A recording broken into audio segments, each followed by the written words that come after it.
this is Taj, and just got a Mazda here again, Mazda 6. I'm going to show you how to basically put the car in service mode to do the rear brake pads. Now it's got an electronic handbrake and it's an automatic car as well. So all you got to do first is switch the ignition on, press and hold, switch the ignition on completely, press and hold the button down at the same time the brake as well. So you hear the handbrake release. Let go of the brake pedal, keep hold of the button for the electric, press the accelerator pedal, switch the ignition off. Within 5 seconds, switch it back on, and you can hear it move back the pistons. Now that is in the service mode, as you can see on the display right there.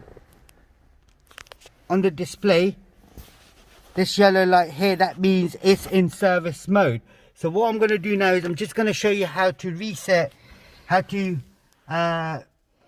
the service mode again. So all you do then is first you switch the ignition off. To reset it, it's quite a simple procedure. Again, switch the ignition on once, press and hold the accelerator pedal and pull the button. So if I switch the ignition on, press and hold the accelerator pedal, pull the handbrake, switch the ignition off, switch it back on straight away within 5 seconds,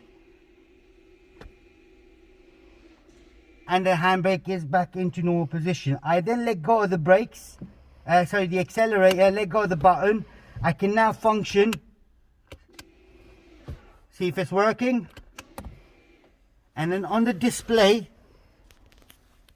right there, as you can see that light on the top side there, that's gone as well. That's all you got to do to get this car rear brake pads replaced, as it's an electronic handbrake. You can use the diagnostic tool for it as well if you've got one, but if you haven't, this would be the way to do it.